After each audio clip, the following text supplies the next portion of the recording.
नमस्कार, मैं हूं अमीश देवगन और आप देख रहे हैं आर पार।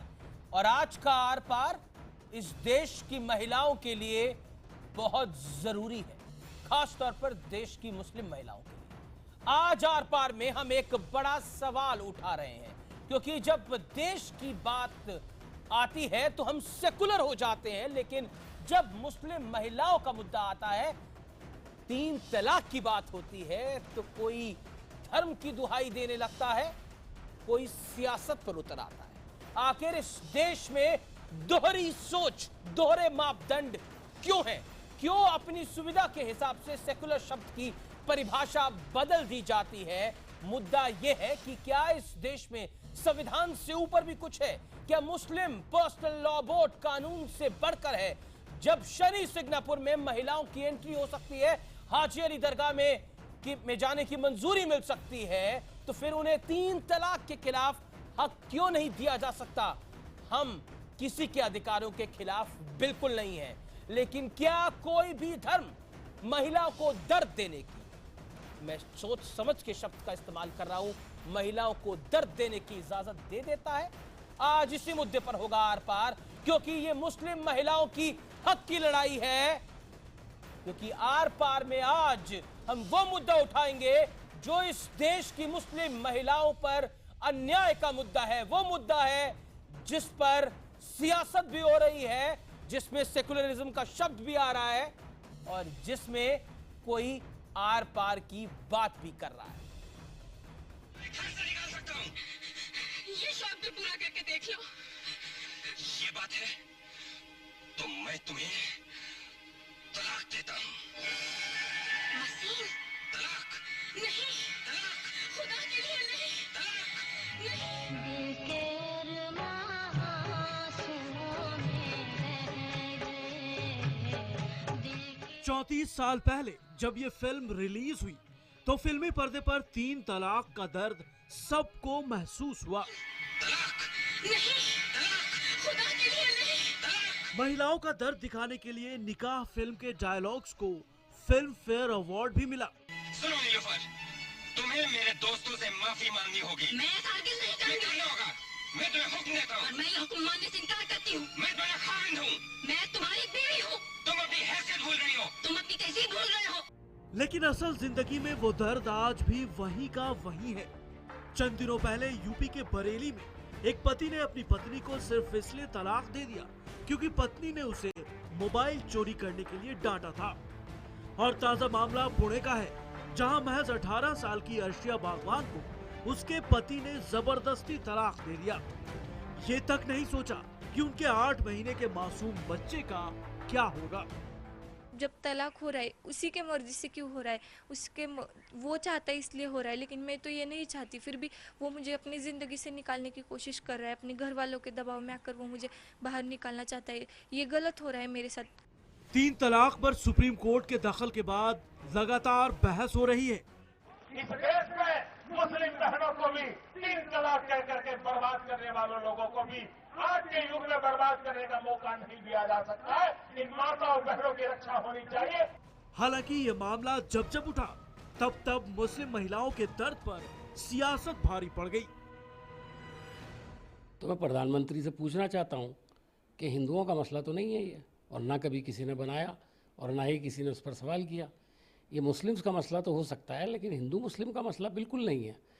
वो ये कैसे कह रहे हैं कि हिंदू मुस्लिम का मसला बना रहे हैं? प्रधानमंत्री जी से ये कहूंगा कि ये कोई चुनावी मुद्दा नहीं है और इसको आप पब्लिक के भाषण में पार्टी के प्रमोशन के लिए इस्तेमाल न करें। ये एक बहुत ही सेंसिटिव इशू है। आज 21वीं सदी में ये याचिका भारत के लाखों मुस्लिम महिला ने दाखिल की है, क्योंकि तलाक तलाक तलाक बोलना फोन पे और एक महिला की जिंदगी बर्बाद करना, वो हम कदे स्वीकार नहीं करेंगे। लेकिन मुद्दा यह है कि एक सेकुलर देश में आखिर कुछ लोग 3 तलाक की हिमायत क्यों कर रहे हैं? और सवाल ये भी है कि क्या मौजूदा सरकार वाकई बदलाव चाहती है या फिर इस मुद्दे पर एक बार फिर राजनीति हो रही है? इसी मुद्दे पर आज होगा आर पार। और आपको मैं बता दूं कि ये विषय इस देश के लिए बहुत जरूरी है और इसीलिए आज आर पार में हमने इसको उठाया है। और सबसे पहले आर पार के कुछ गंभीर सवाल सांप्रदाय के आधार पर महिलाओं से भेदभाव क्या जायज है? ये एक बड़ा सवाल है। क्या संविधान से ऊपर है मुस्लिम पर्सनल लॉ बोर्ड? इस्लामिक देशों में रोक तो भारत में बैन क्यों नहीं लगता तलाक तलाक तलाक पर? क्या 3 तलाक पर सिर्फ राजनीति हो रही है, कोरी करारी राजनीति, और इसके अलावा कुछ नहीं? यही आज के कुछ गंभीर सवाल है और मेरे साथ एक बड़ा पैनल इस पे जुड़ेगा। मेरे साथ इस पैनल में कई मेहमान जुड़ेंगे, लेकिन मैं पहले इसको सियासी नहीं करना चाहता। और मेरे साथ कमाल फारूकी हैं, मुस्लिम पर्सनल लॉ बोर्ड से जुड़े हुए हैं। मेरे साथ फैजान खान है, बीएसपी के। मेरे साथ सदस्य हैं शाइस्ता अंबर, अध्यक्ष ऑल इंडिया मुस्लिम महिला पर्सनल लॉ बोर्ड की। कमाल फारूकी, पहला सवाल मैं आपसे पूछता नहीं हूं, दागता हूं। क्या आपको लगता है कि 3 तलाक के मुद्दे पर मुस्लिम पर्सनल लॉ बोर्ड महिलाओं का हक छीनने की बात कर रहा है, महिलाओं के साथ नहीं खड़ा है? यह मेरा सीधा सवाल है आपसे।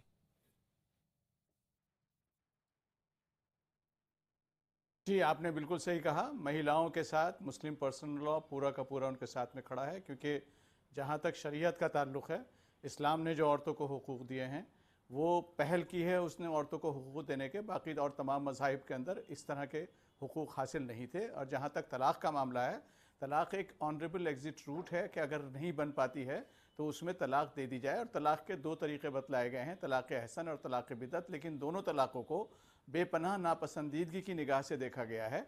लेकिन अगर तलाक वाक़ हो गई है तो इससे कोई इनकार नहीं कर सकता, अगर चाहे वो 3 मरतबा में तलाक बैन होने चाहिए? मेरा सवाल बहुत सीधा है, सटीक है। 3 तलाक बैन होने चाहिए कमाल फारूकी साहब?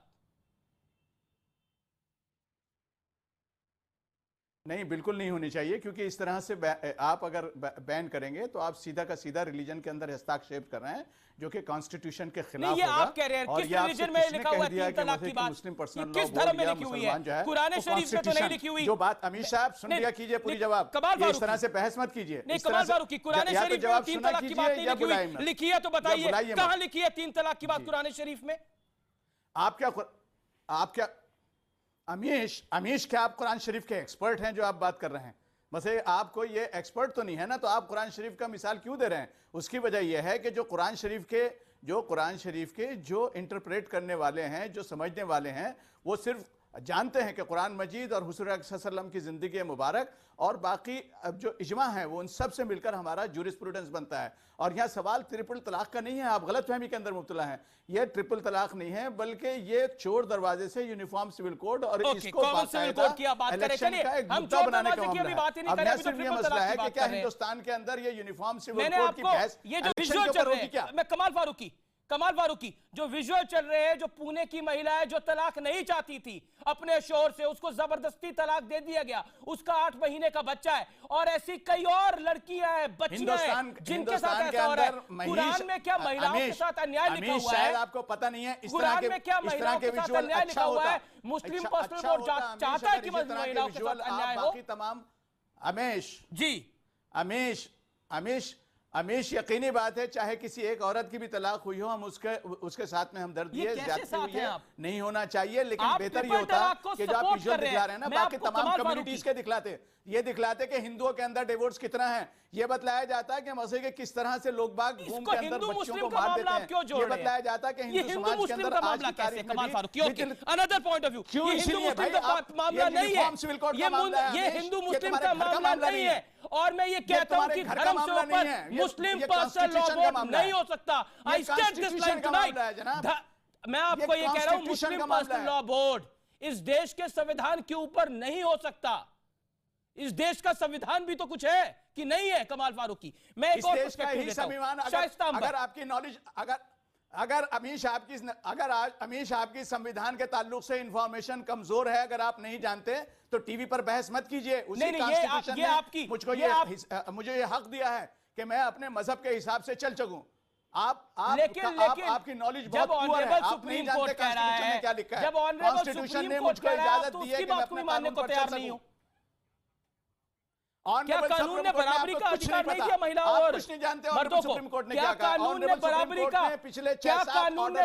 अधिकार नहीं दिया महिलाओं और मर्दों को? नहीं पता है। ऑनरेबल सुप्रीम कोर्ट ने पिछले 7 ऑर्डर्स के अंदर ये कहा है कि ऑनरेबल सुप्रीम कोर्ट को कोई इख्तियार नहीं है मजहब के अंदर मदाखलत करने का। नहीं जानते तो पूछो, पढ़ो इसके अंदर। ओके शाइस्ता अंबर, कमाल फारूकी धर्म की दुहाई दे रहे हैं, भारत की संविधान की दुहाई दे रहे हैं। आप क्या कहना चाहती हैं इनको? आप वो लड़ाई लड़ रही हैं जो लड़ाई इस देश की हर मुस्लिम महिला जीतना चाहती है। बिल्कुल हम जीतना चाहते हैं। हम अपनी औरतों की जिंदगी को बर्बादी से निकालना चाहते हैं और हमारे कमाल फारूकी साहब जो फरमा रहे हैं वो भी सही है कि हमारे हिंदुस्तान में चाहे कोई भी धर्म या समुदाय का आदमी हो, वो मानने वाला है, वो संविधान को सम्मान देता है, संविधान को मानता है, न्यायालय को इज्जत देता है। लेकिन यही संविधान ने हमको इजाजत दी है कि हम अपने किसी भी धर्म में रहते हैं तो हम अपने धार्मिक मामलों को, आस्था को किसी भी तरीके से चोट नहीं पहुंचाए। लेकिन हमको हक नहीं मिला, इंसाफ नहीं मिला।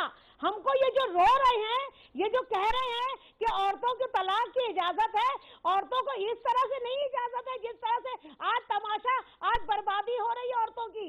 औरतों को तलाक राहत के लिए दिया जाता था, वो राहत नहीं, अब बर्बादी है, अजाब है, कहर है, जिंदगी खत्म हो रही है, जिंदा लाश बन रही है। हमें वो इंसाफ शरीयत के हिसाब से, कानून के, कुरान शरीफ के कानून के हिसाब से हम न्यायपालिका से लेंगे। हमें कॉमन सिविल कोड से हमें कोई लेना देना नहीं है। हमें हमारा भारत का जवाब शाइस्ता जवाब सुन लेते। कमाल फारूकी जवाब देना चाह रहे हैं। कमाल फारूकी जवाब, 30 सेकंड में जवाब। कमाल फारूकी। नहीं, मैं बिल्कुल, मैं तो जहां तक शाइस्ता अंबर का ताल्लुक है, उन्होंने बहुत अच्छी बात कही है। उन्होंने कहा कि भाई हम अपने धर्म के अंदर रहकर अपने तमाम मसाइल का हल करना चाहते हैं, हम चाहते हैं, और यही सुप्रीम कोर्ट ने कहा है और यही हमारा धर्म, हमारा कानून बतलाता है। हम यूनिफॉर्म सिविल कोड के खिलाफ हैं और हम ही खिलाफ नहीं है, हिंदू कम्युनिटी खिलाफ है, उसके तमाम आदिवासी खिलाफ हैं, दलित खिलाफ हैं, लिंगायत खिलाफ हैं, खुद मसले के जो बाकी दूसरी कम्युनिटीज हैं वो खिलाफ है। हमारा अमीश सिर्फ कहना यह है कि ऑनरेबल प्राइम मिनिस्टर ने इसको इलेक्शन इशू क्यों बनाया है। अगर बात करनी है तो अगर उनके अंदर हिम्मत थी तो जब मुस्लिम पर्सनल लॉ बोर्ड ने उनसे दरख्वास्त की थी कि भाई आप अपना एफिडेविट फाइल करने से पहले हमारा पॉइंट ऑफ व्यू भी सुन लीजिए, नहीं, तो बिल्कुल, में क्या बात थी भाई, हम बिल्कुल भी इसमें सियासत नहीं होनी चाहिए, हिंदुस्तानियों का एक पार्ट है, हमसे क्यों नहीं सुना उन्होंने? उन्होंने खुद ही सुप्रीम कोर्ट के अंदर जाकर और फिर इसको वो इलेक्शन का मुद्दा बना रहे हैं। उनको क्या अपने यहाँ की औरतों का नहीं पता कि क्या हाल हो रहा है? उनको ये नहीं पता कि हिंदू औरतों को बेचारों को डाइवोर्स लेने के अंदर देखिए ये गलत बात है। कमाल फारूकी ये गलत बात है। इस देश में हिंदू मुस्लिम सब रहते हैं, मुसलमान आपके नहीं और हिंदू किसी और के नहीं। इस मुल्क में सेकुलरिज्म है, इस मुल्क में सेकुलरिज्म है। जवाब देना चाहती है शाइस्ता अंबर। ऐसा मत समझो कि हम तुमसे दब जाएंगे बहस के अंदर। अमीश ये मत समझो, अमीश बात वो करो जो कॉन्स्टिट्यूशनली वैलिड हो। मैं कॉन्स्टिट्यूशनली वैलिड ही बात कर रहा हूं।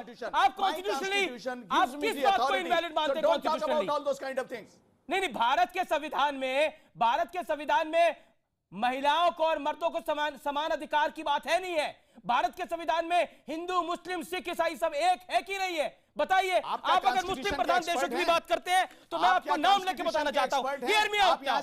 कमाल फारूकी नहीं, Kamal Farooqui hear me out now.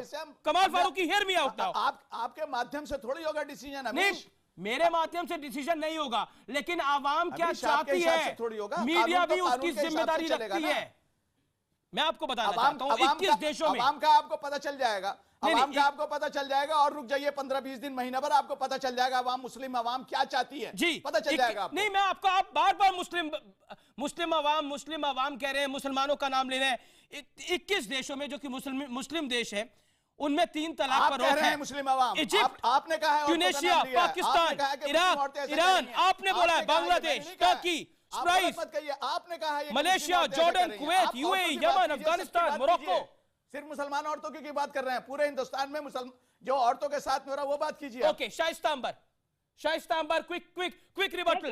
देखिए, हमेशा चाहे कांग्रेस हो, चाहे बीजेपी हो, चाहे सपा हो, इन सब लोगों ने मुसलमानों के नाम पर सियासत की है। हम औरतें अब सियासत में नहीं आने वाले, हम अपने हक लेके रहेंगे, अब जुल्म बर्दाश्त नहीं करेंगे। ये जो सियासत चल रही है, कभी पर्सनल लॉ बोर्ड कह रहा है कि बीजेपी कॉमन सिविल कोड ला रही है, या बीजेपी बीजेपी कह रही है कि मुस्लिम औरतों को तलाक का हक मिले, तलाक को लेकर के उनको तलाक 3 तलाक बैन किया जाए। हम कहते हैं हमें न्यायालय हमारी शरीयत के हिसाब से इंसाफ दे, और अगर केंद्र सरकार, मोदी सरकार, हमारे प्राइम मिनिस्टर साहब ये चाहते हैं कि औरतों के लिए हक मिले, तो औरतों को 50% पार्लियामेंट में, असेंबली में, एजुकेशन में, सरकारी सर्विसेज में 50% आरक्षण मिले, और औरतों को हक, अधिकार, सम्मान, पूरी सुरक्षा हर तरह गांव देहात में पूरी तरह से मिलनी चाहिए।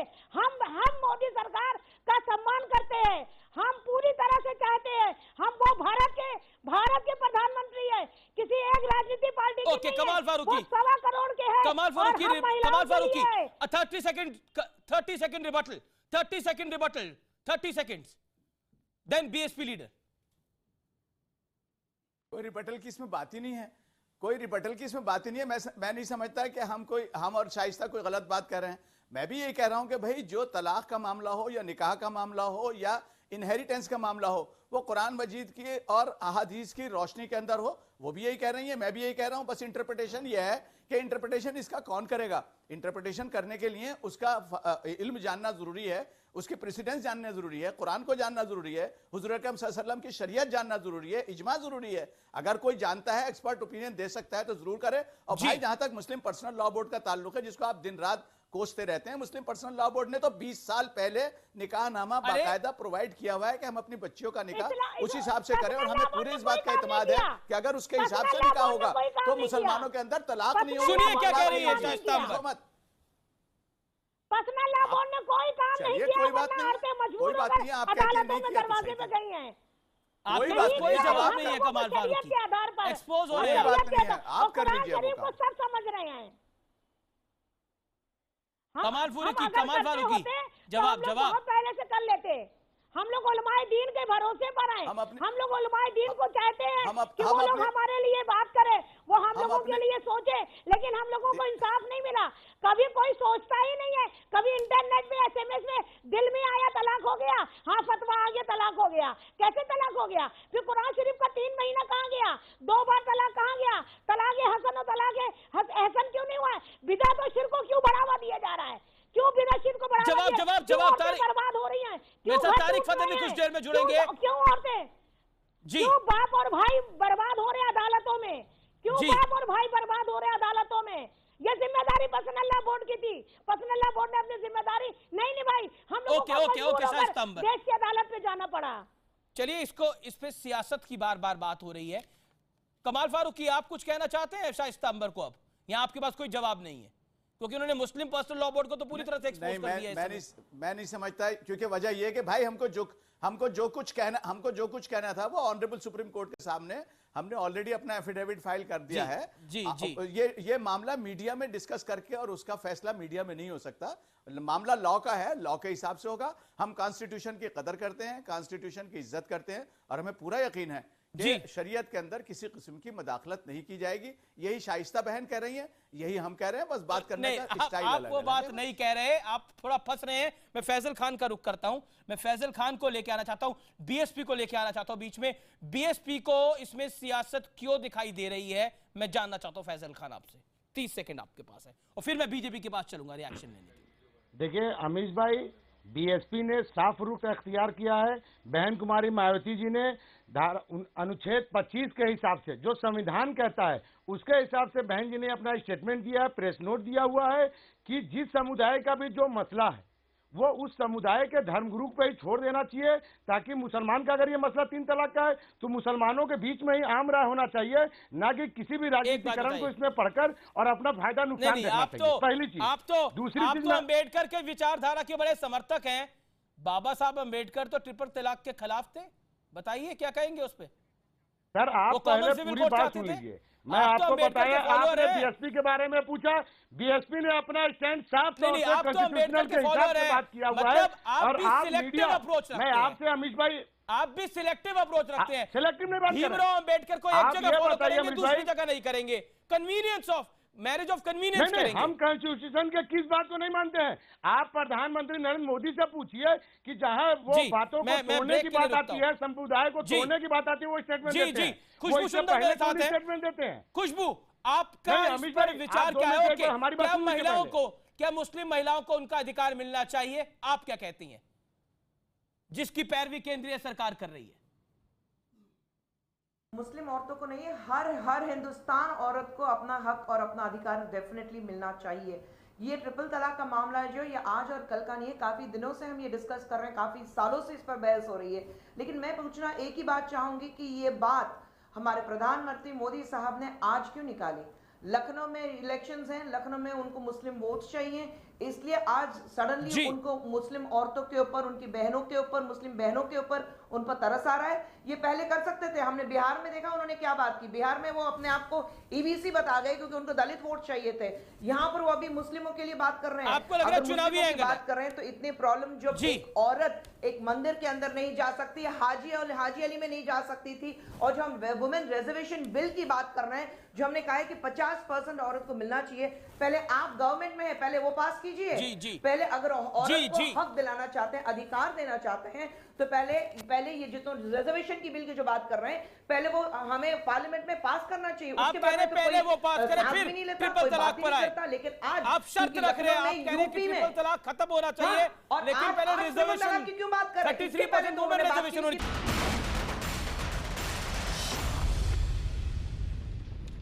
आप देख रहे हैं आर पार, और मेरे साथ इस दौर में श्रीकांत शर्मा है, राष्ट्रीय सचिव बीजेपी के, खुशबू सुंदर है कांग्रेस की प्रवक्ता, मेरे साथ शाइस्ता अंबर है, अध्यक्ष ऑल इंडिया मुस्लिम महिला पर्सनल लॉ बोर्ड की, तारिक फतेह हैं पाकिस्तानी मूल के लेखक और इस्लाम के बड़े जानकार, फैजान खान है बीएसपी के नेता। मैं इस दौर में सीधा रुख करना चाहता हूं बीजेपी का, और बीजेपी से मैं 30 सेकंड में इसका जवाब लेना चाहता हूं, क्योंकि फिर खुशबू सुंदर और बीएसपी का भी मैं रिएक्शन लूंगा। श्रीकांत शर्मा, खुशबू सुंदर ने ब्रेक से पहले बोला कि पहले आप 33% रिजर्वेशन करिए और फिर 3 तलाक पर आप बैन करिए। एक तरह से उनका इंडिकेशन ये था कि पहले वुमेन रिजर्वेशन बिल लेके आइए। मायावती ने कह दिया क्योंकि उत्तर प्रदेश में चुनाव है, इसलिए 3 तलाक का मुद्दा प्रधानमंत्री नरेंद्र मोदी ने उत्तर प्रदेश में उठाया। आपका जवाब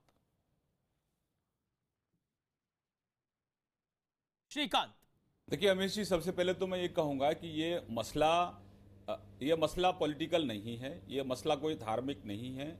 और इसकी अगर अमीश बाबू हिस्ट्री आप देखें तो जब सोनिया जी की सरकार थी तब कुछ मुस्लिम हमारी बहनें कोर्ट में गईं और उसके लिए फिर उनकी सुनवाई हुई, फिर उसके लिए खंडपीठ में भी एक सुनवाई हुई, और उसके बाद ये मसला सुप्रीम कोर्ट में आया है और सुप्रीम कोर्ट ने सरकार से सरकार का पक्ष मांगा है।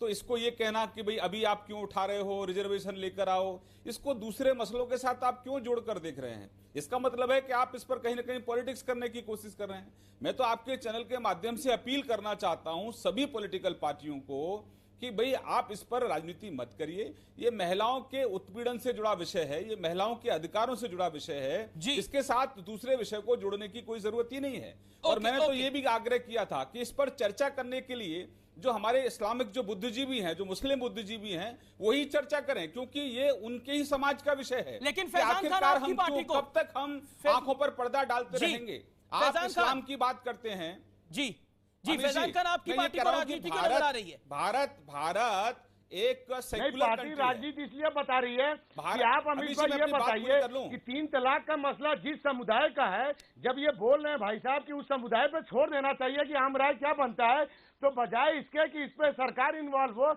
इसको इंटरप्ट करे, आप ये मुस्लिम समुदाय के धर्म गुरुओं पे छोड़ दीजिए कि वो आम राय बना के इस पे सहमति बनाएंगे। आप इसको चुनाव से पहले क्यों उठा रहे हैं? अगर आप इतना ही उत्पीड़न का ख्याल रखते हैं तो आप मुसलमान के सत्तर कमेटी की रिपोर्ट को क्यों नहीं करते हैं? आप सत्तर कमेटी में क्यों नहीं मुसलमानों को पढ़ाने लिखाने की बात होती है? मैं इस डिबेट को पॉलिटिकल नहीं करना चाह रहा था पहले, इसीलिए मैंने ब्रेक से पहले पॉलिटिक्स नहीं करी। Okay Shrikant Sharma, rebuttal. अमीश जी अमीश जी, मैं ये कह रहा हूं कि इस पर मुस्लिम बुद्धिजीवी चर्चा करें। मुस्लिम बुद्धिजीवी इसलिए चर्चा करें कि भारत एक सेक्युलर कंट्री है और यहां अगर कुछ महिलाएं अपने अधिकारों के लिए कोर्ट में गई हैं और कोर्ट उनके अधिकारों के लिए सरकार से सरकार का पक्ष मांगा है, क्योंकि जहां इस्लाम को लोग मुल्क मानते हैं, ऐसे 22 मुल्क हैं जहां इस्लाम कानून के तौर पर माना जाता है, जहां इस्लाम को इस्लाम मतलब वो देश इस्लाम के हिसाब से चलते हैं जी, वहां पर 3 तलाक को समाप्त कर दिया, तो भारत में 3 तलाक को क्यों नहीं समाप्त कर दिया जाए? वहां बहुत कुछ इस लागू बहस कर दिया, को आप क्या उसको राजनीतिक रंग देकर देने की हिंदुस्तान में कोशिश भी मत लागू करिए। लेकिन समाजवादी सवाल पार्टी ये और कि बहुजन समाजवादी पार्टी के मित्रों को मैं कह रहा हूं, कांग्रेस ने कहा कि प्रधानमंत्री ने इसको नहीं, उत्तर प्रदेश में जाके क्यों उठाया? बीएसपी कॉन्स्टिट्यूशनल हिसाब से बात कर रही है। जी, मैं तारिक फतेह का, देखिए मेरे पास अमीश जी मेरे पास ये 22 मुल्कों का एक चिट्ठा है। ये 22 मुल्क हैं जो टोटल इस्लामिक मुल्क हैं। जी, 22 मुल्क हैं जो टोटल इस्लामिक मुल्क हैं, और इन्होंने 3 तलाक को अपने यहाँ समाप्त कर दिया है। मैं तारिक फतेह का तो भारत में फिर ये 3 तलाक समाप्त क्यों नहीं हो सकता? जी, क्या तारिक फतेह आपको लगता है अरे शरिया सर, तो क्या आप समाप्त करेंगे उसको? आपको किसने राइट दिया समाप्त करें या ना करें की बात करने के लिए? अरे सरकार में है भैया, नहीं सरकार में है। अरे तो पहले पढ़ के आया उसी करो, सरकार ने उसी पहले पढ़ के आया करो। ये मसला कहाँ का है? ये मसला सुप्रीम कोर्ट नहीं, मैं में चल पढ़ रहा के है। आया हूँ फंडामेंटल। आप क्या पढ़ेंगे? अरे आपको संविधान पता है में आप 1951 में प्रधानमंत्री बॉम्बे हाई कोर्ट ने क्या फैसला सुनाया था? आपको पता है? आप पढ़ने की बात करते हैं। अब मैं आपको कोर्ट के हिसाब से ही बताऊं उसकी बात। अरे बहस को राजनीतिक मत बनाओ नहीं, भैया। आप ये बताइए, आपने तलाक के मुद्दे को इतना करवा दिया चुनाव से पहले। आप ये बताइए, और भी केसेस हैं, और भी चीजें पे चल रहा है। आपके प्रधानमंत्री नरेंद्र मोदी इस बात को क्यों नहीं उठाते हैं? आप सत्तर कमेटी के रिपोर्ट को नहीं उठाते? सरकार को आप मुसलमान जहां बैकवर्ड हो रहा है उसको उठाने की बात क्यों आलोचना कर रहे हैं?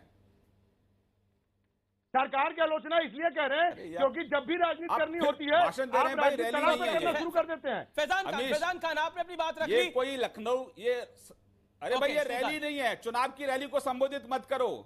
ये महिलाओं से जुड़ा विषय है, महिलाओं के मौलिक अधिकारों से जुड़ा विषय है। इस पर आप राजनीति मत करिए, मेरा आपसे इतना आग्रह है। फैजान खान, मैं आपके पास वापस आऊंगा। फैजान खान, मैं आपके पास वापस आऊंगा। मैं तारिक फतेह का रुका था। तारिक फतेह साहब, ओके, ऑडियो आउट। तारिक फतेह साहब, आप इस्लाम के जानकार हैं, क्या आपको लगता है मौलवियों के भरोसे, शरिया के भरोसे, मुस्लिम पर्सनल लॉ बोर्ड के भरोसे ट्रिपल तलाक जैसे विषय को छोड़ देना चाहिए? बिल्कुल आपकी इस विषय पर राय क्या? बिल्कुल नहीं। देखिए, हम एक रिपब्लिक, इंडिया एक रिपब्लिक है, एक नेशन स्टेट है, और 22 इस्लामी मुल्क नहीं है, 52 इस्लामी मुल्क हैं। हमारे पास एक सीधी सी चॉइस है। अगर शरिया नाफिज करना था तो ये 52 मुल्क एक ही मुल्क होते। दूसरी चीज़, पिछले 1400 साल के अंदर जब औरतों को उनके बेसिक राइट्स अभी तक नहीं मिले, मुख्तलिफ शरिया नाफिज हो के मुख्तलिफ खलीफों के हाथ में, ऑटोमन से लेके मुगल से लेके जहां भी हिंदुस्तान में क्यों विरोध हो रहा है इस विषय को लेकर, खासतौर पर मुस्लिम पर्सनल लॉ बोर्ड इसका विरोध कर रहा है? क्योंकि आपने ढील दी हुई है। आपने ब्लैकमेल करने की इजाजत दी है। किसको? मौलानाओं को और मस्जिदों को। कई मौलवी और मौलाना इसका विरोध कर रहे हैं। बिल्कुल, ये मुल्ला का इस्लाम है हिंदुस्तान में, अल्लाह का इस्लाम नहीं है। यहाँ क्योंकि कुरान शरीफ में कहीं नहीं लिखा। हाँ, कुरान शरीफ में तलाक के बारे में कहीं नहीं लिखा। मेरी एक बात सुनिए सर, हिंदुस्तान ने United Nations declaration of universal human rights sign किया 1948 ने। चाहे वो गीता में हो या कुरान में हो या पुराण में हो, इसका मसला इंटरनेशनल लॉ में आता। औरत और मर्द, महिला, जी दे आर इक्वल। अब आपके कोई भी धर्म में कुछ भी लिखा हो, एक जमहूरियत और एक लिबरल रिपब्लिक के यहाँ कानून किसी ऊपर की किताब से नहीं बनता। कानून बनता है लोकसभा के मेंबर से या पाकिस्तान की असेंबली से या जहां भी जमहूरियत हो। वो और बात है कि इस्लामी दुनिया में जमहूरियत है ही नहीं कहीं सिवाय इंडोनेशिया के, और कहीं पे भी ये मुमकिन नहीं है कि आप किसी औरत को फोन पे या टेलीफोन पे उठा के या व्हाट्सएप पे तलाक दे दें। ये तो हर शख्स को अपनी बेटी को नजर आप कह रहे हैं हमारे यहाँ छूट मिली हुई है ज्यादा मौलवियों को, बहुत ज्यादा। हम मुल्ला का इस्लाम चाहते हैं या हम कुरान का इस्लाम चाहते हैं या अल्लाह का इस्लाम चाहते हैं? मैं सीधा रुख करता हूं खुशबू का। खुशबू, आपने बहुत अच्छी बात बोली ब्रेक से पहले, बहुत अच्छी बात बोली कि 33% रिजर्वेशन महिलाओं को मिलना चाहिए, उनको उनका अधिकार मिलना चाहिए। अभी फिलहाल ट्रिपल तलाक से महिलाओं को आजादी मिल रही है, आप इसके खिलाफ हैं या आप इसके पक्ष में हैं? हम किसी टाइमिंग पर आपका सवाल हो सकता है। औरत को जब अपना एक हक दिया जाता है, एक अधिकार जाता है, उसके खिलाफ में कोई एक बिल्कुल इंसान उसके खिलाफ हो ही नहीं सकता। हम बिल्कुल उसके पक्ष में हैं। लेकिन मेरा कहने का मतलब सिर्फ यही है कि मोदी साहब ने ये मुद्दा आज क्यों उठाया। जी, ये आपका मुद्दा है। यही बात यही बात पिछले साल जब बिहार इलेक्शन में हुई थी, यही बात उन्होंने एंटी मुस्लिम रिमार्क की थी। उनको ये डर था कि दलित के वोट चले जाएंगे, इसलिए महागठबंधन में उन्होंने कहा था आपको टाइमिंग पे सवाल है आपका, एक पर्टिकुलर कम्युनिटी को चली जाएगी, वो पाप की पूंजी है। बीजेपी पे आरोप की वो पूंजी है, वो टाइमिंग राजनीतिक है। आपका ये आरोप है, जवाब श्रीकांत जी सुनते हैं। जो है हमारे प्रधानमंत्री जो है वो हमेशा वक्त को देख के क्यों बात करते हैं? मैं रुक करता हूँ श्रीकांत का। श्रीकांत, ये आरोप है आपकी सरकार पर, ये आरोप है आपकी सरकार पर और बीजेपी पर कि आप राजनीति कर रहे हैं। जवाब इसका क्या है? टाइमिंग के ऊपर सवाल है, अभी क्यों याद आया? अमित जी, मैं इस आरोप को पूरी तरह से खारिज करता हूं जी, और इस खारिज करने के कारण कितने हैं वो मैं बताता हूं आपको। नंबर एक, ये जो याचिका है, ये सोनिया जी की जब सरकार थी तब याचिका कोर्ट में लगी थी, और याचिका की सुनवाई होते होते आज ये याचिका सुप्रीम कोर्ट तक पहुंची है। तो सुप्रीम कोर्ट को तो भारत सरकार नहीं चलाती है। सुप्रीम कोर्ट तो, आप ये एलिगेशन हमारे ऊपर लगा रहे हैं कि सुप्रीम कोर्ट को भी हम डिक्टेट करते हैं कि कौन से समय पर कौन से इश्यूज पर आप सरकार का पक्ष मांगेंगे। तो ये जो एलिगेशन है ये बिल्कुल बेसलेस एलिगेशन है, मैं इसको खारिज करता हूं। नंबर एक। नंबर दो, मैं फिर आपके चैनल के माध्यम से आग्रह करता हूं कि ये महिलाओं के मौलिक अधिकारों से जुड़ा विषय है। राजनीति के लिए हमारे पास और भी कई इश्यूज हैं, हम उस पर राजनीति कर सकते हैं। खुशबू लेकिन मैं फिर अपील करता हूं हमें आज जो महिलाओं का जो अधिकार है उसको हम ये बात कह रहे हैं, और इस पर मैंने एक बात कही कि 22 ऐसे इस्लामिक कंट्रीज हैं। जी 22। अमीर जी, मैं अपनी बात पूरी कर लूं। मैंने फिर कहा कि 22 ऐसे इस्लामिक कंट्रीज हैं, 52 हैं, 52 इस्लामिक कंट्रीज हैं, लेकिन ऐसे 22 मुल्कों की सूची मेरे पास है जहां 3 तलाक को समाप्त किया गया है। लेकिन तो हम भारत में क्यों नहीं कर सकते? जी मैं रुक करता हूं। मैं आखिरी सवाल ले रहा हूं। मैं तारिक फतेह आपके पास आता हूं और मैं बहुत ही क्विकली आपसे जानना चाहूंगा, क्या आपको लगता है, क्योंकि हिंदुस्तान में अंबेडकर से लेकर पंडित नेहरू जैसे लोग यूनिफॉर्म सिविल कोड के पक्ष में थे, क्योंकि बार बार इसमें बात आ रही है यूनिफॉर्म सिविल कोड क्यों आ जाता है, क्या आपको लगता है कि हमारे यहाँ की राजनीतिक पार्टियां इसके खिलाफ क्यों हैं? आपकी समीक्षा क्या है इस विषय के ऊपर? क्योंकि आप इस्लाम के जानकार हैं, इसलिए मैं आपसे ये सवाल पूछ रहा हूं। ये पूरा बहस का इस्लाम से कोई ताल्लुक नहीं है, ये पावर बेस से है, वोट बैंक सियासत से। ये सिर्फ हिंदुस्तान में नहीं होता, हर मुल्क में होता है। जहां मुसलमानों की माइनॉरिटीज हैं, वहां नॉन मुस्लिम पॉलिटिशियंस मुसलमानों को वोट हासिल करने के लिए उनके मौलवियों को सराहते। कनाडा में भी यही होता है। और एक और तर्क दिया जाता है कि ये धर्म में हस्तक्षेप है, इंटरफेरेंस इन रिलीजन। अच्छा, नहीं, देखें, चाहे हो या ना हो, इससे किसी को नहीं होना चाहिए। वो जमाना, आपको लगता है ये मुस्लिम धर्म में इंटरफेरेंस है? बिल्कुल भी नहीं। मुस्लिम धर्म का सियासत से क्या ताल्लुक है? कभी इस्लामिक स्टेट बनाई नहीं पाकिस्तान से पहले, हर वक्त बादशाहत चली है। ये मुसलमान थे जो बाबर आए थे यहाँ पे, या मोहम्मद बिन कासिम या महमूद गजनवी, ये इनका क्या था? ये तो लुटेरे आए थे यहाँ पे लूटने के लिए। इस्लाम का इनसे क्या था? मैं क्विकली खुशबू सुंदर से एक रिएक्शन ले लेता हूं। खुशबू सुंदर, जो श्रीकांत शर्मा ने बात बोली उसके ऊपर 10 सेकंड का रिबटल क्या था आपका? आप कुछ कहना चाह रही थी, फोन लाइन कट गई थी, कुछ टेक्निकल ग्लिच आ रहा है आपके यहाँ ओबी का। Quickly your point, 20 seconds ma'am. मैं इतना कहना चाहूंगी कि अगर ये राजनीति नहीं है तो मोदी साहब को, बीजेपी को सुप्रीम कोर्ट में अलग से जवाब देना था। पॉलिटिकल रैली में लखनऊ में अभी जब इलेक्शंस होने वाले हैं उस वक्त ट्रिपल तलाक की बात लाने की सवाल ही नहीं उठता है। ट्रिपल तलाक के आप खिलाफ है कि नहीं है? इस सवाल का जवाब दीजिए, इस सवाल का जवाब दीजिए मेरे। आप कह रही राजनीति कर रही है, आप ट्रिपल तलाक के खिलाफ है कि नहीं है? यस और नो? महिलाओं को जस्टिस मिलना चाहिए, नहीं मिलना चाहिए? बिल्कुल, हम ट्रिपल तलाक के खिलाफ नहीं है। ट्रिपल तलाक की जो बात है वो अगर औरत के धर्म के, उनकी इज्जत की एक उसमें बाजी लगती है तो बिल्कुल वो हटना चाहिए, लेकिन matter supreme That is the point. That is the point. I am glad you accepted it tonight. I am glad you accepted it, madam.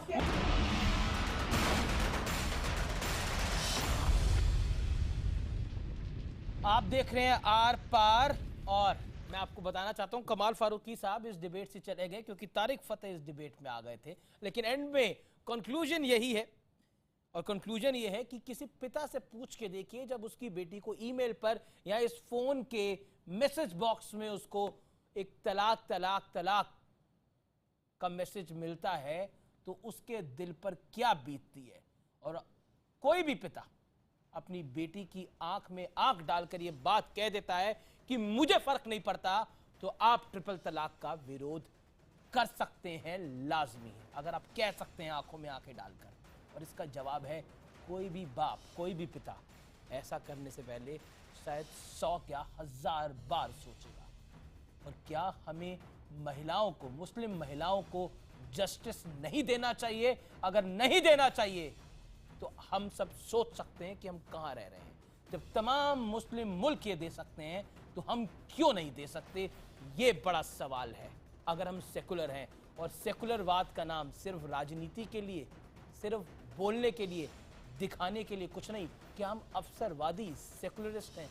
ये भी कुछ बड़े गंभीर सवाल हैं जिनके जवाब आने वाले समय में तमाम पॉलिटिकल पार्टीज को देने पड़ेंगे। नमस्कार, आप देखते रहिए IBN7।